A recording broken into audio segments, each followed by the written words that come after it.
Greetings from WBCS Neo. Please subscribe, like, share, blah blah blah. Comment below if you like. Right, so what we're going to do today, in this video at least, is we're going to go through why for CFOP and LBL especially doesn't account for stuff like RU and stuff, anything that doesn't require cross orientation, why we do it, and the best way to tell you is to show you the reason. So in this case we've got, let's have a look, we've got red, blues in there, so they've got those two. I've just spotted the orange.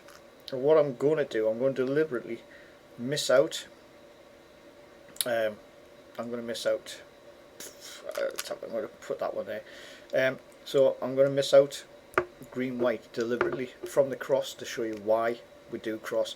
So green, we know it's up here, I'm going to ignore it, I'm going to pretend I didn't see it.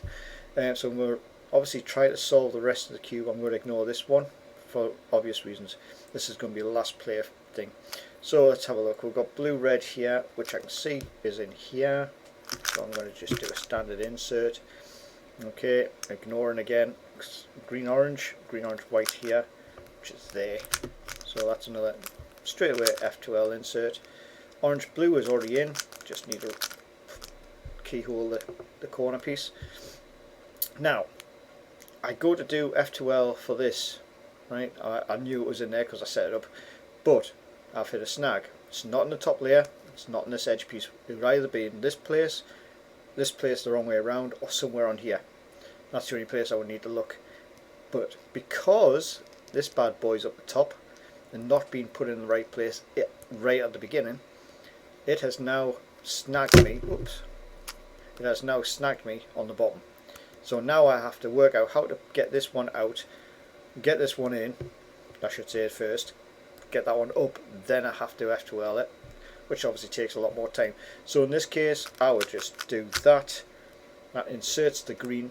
Okay, we've got that, we've got my cross again fixed, but I've had to do a lot more. Now I've got my F2L mismatch pair, at least anyway, which is not a problem. It's now matched, inserted. But I had to spend more time getting that piece sorted out, which I didn't need to do if I'd done the cross properly in the first place.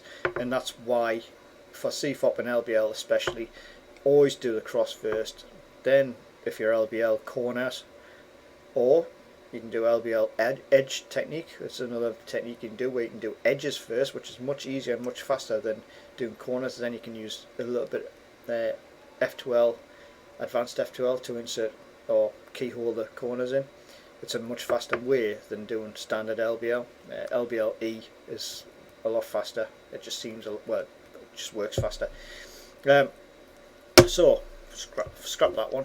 Okay, but that's why you do cross for those techniques. If you're using RU, it doesn't really matter because RU doesn't really depend on it. Imagine RU, if that was still a white piece, RU depends on 6 by 6 at the start, and then they would jiggle the edge pieces around, orientate the corners, then they would edge piece to a solve using these.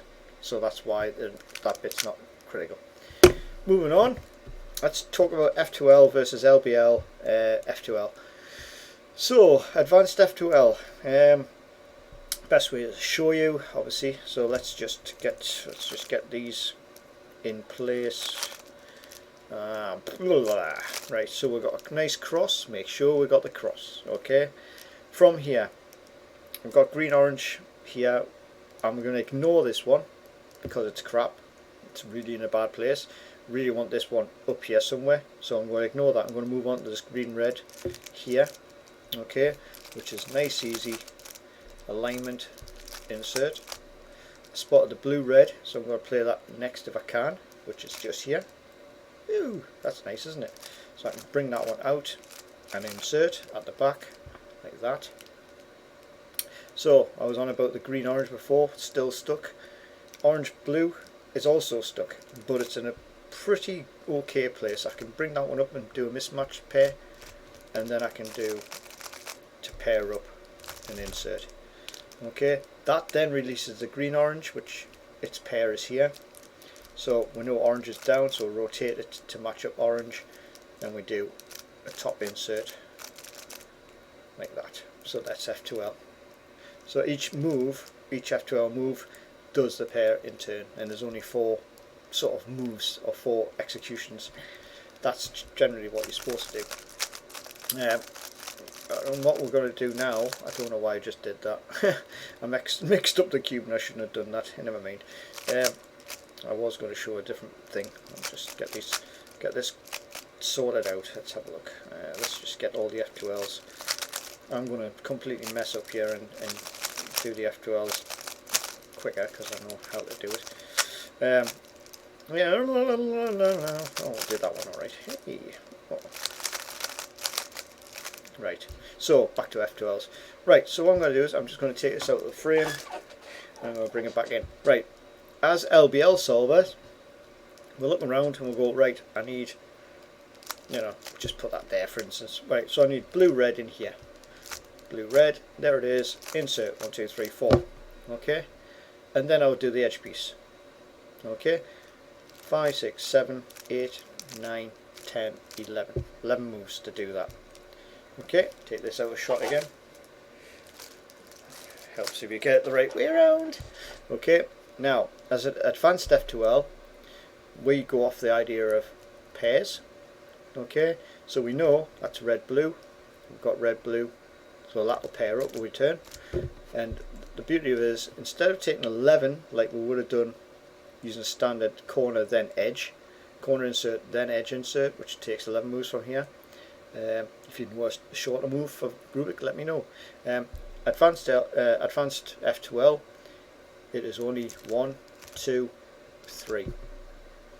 So that's why we use advanced F2L to insert if we can get pairs at the top as fast as we can and keep an eye on all the pairs going on.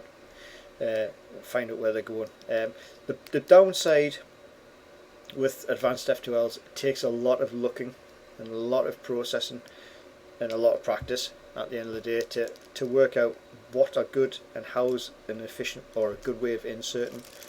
Okay, so there's your F2L pair. It could very well be that your F2L pair looks like that. So you've got these two, but you want this one here because that's not going to pair up. No matter what you do to it, it ain't going to pair up. So you need to bring that to here. So you use an empty slot to switch, and then you do your 3-point insert. So, and that's advanced F2L. The only problem you've got is with advanced F2L is look ahead. Look ahead is a pain to learn and master. Once you get it, you're laughing. Okay, so as we go round, we're trying to keep an eye on everything that's going on. I just insert that way. Straight away, I can see F2L pair here. Okay. F2L pair here. So these are the two I'm going to keep an eye on. These two are matching corners, corner edge pieces, and these two are matching. So I can play either one of these. So I'm going to play, I think I'm going to play the red blue first. No, I'm not. I'm going to play orange blue because it's falling right in front of us. I'm not going to turn the cube or play that one. So I'll do this one first and we'll try to do that one next. So that's that one done. Okay, red blue is gone here, which is great. So I'm going to insert that one. It's going to bring this one into play, so I'm keeping an eye on these two. Okay, so I bring that now lines up these two. Now I'm looking for this green orange pair, which is here. Okay, so I'm going to bring that one round and insert. That's brought these two closer together. Not a problem because it's only a switch over. So we now have those two lined up. Now I'm looking for the red green. I know the red green's in there, which is okay because that's a standard F2L insert. So we've got that. I'll bring that round to there and execute the standard Rubik one. So you can swap between standard F2L for Rubik solve and advanced, which makes it a good thing to practice. You don't have to lift this into a piece anywhere because standard F2L does that anyway. So it's like some people say the Rubik's method of corner then insert isn't an F2L move. Well, yes it is, because at some point they have to join together up here to go in. So they have to be an F2L. That's the whole point of F2L, is to be pair and insert. Regardless of where the pair are, they're always going to end up the top before inserting. It's just common practice. So there you go. And then from there, obviously, you just solve your cube however you normally like to do it. In this case, I've got a nice T-perm. Lovely. So there you go. So that's the difference between our standard LBL sort of F2L moves and corners versus corner then edge insert compared with F2L, getting them up and inserting as a pair. Just because if you can master F2L with advanced techniques, you'll find it's a lot quicker, a lot quicker once you start using it, and once you get used to being able to identify where the pairs are and memorising where they're moving to. It's all about looking where they're going as well as executing what you're doing. Technically, what the speed cubers tend to do is they are executing one move automatically, their F2L move, whilst checking out what they're going to be doing next, and then they'll move to the next one, etc, etc. So they're always one step ahead, and that's the whole point. That's why it's called look ahead, because you're looking ahead to the next execution, so you're not stopping and starting. So you're not going, oh, do that, have a look, oh, do that, have a look. And that's sometimes why I use mixed mode, because it reduces my look ahead, and that's allows me to carry on moving without, I mean, I do a lot of jiggly, but I am constantly solving. I'm not really stopping anywhere. I've always got something to look at. Okay, so there you go. I would check out JPerm for F2L advanced stuff, as well as Brody the Cuber does some really good stuff. There's probably more out there, but they are generally the ones we tend to look up for stuff. Really, they're just really well videoed, and the way they break things down is so really good, and it's so easy to learn from them. Respect to the pair of them. Met them both on Zoom, which is nice. So cool. Yeah, please comment, please subscribe. I hope I didn't just deafen you by putting that cube down, because it went off the scale on the microphone audio display thing. It went right to the red end, so that was quite a loud clunk. Anyway, catch you later. Have fun. Keep on cubing, people.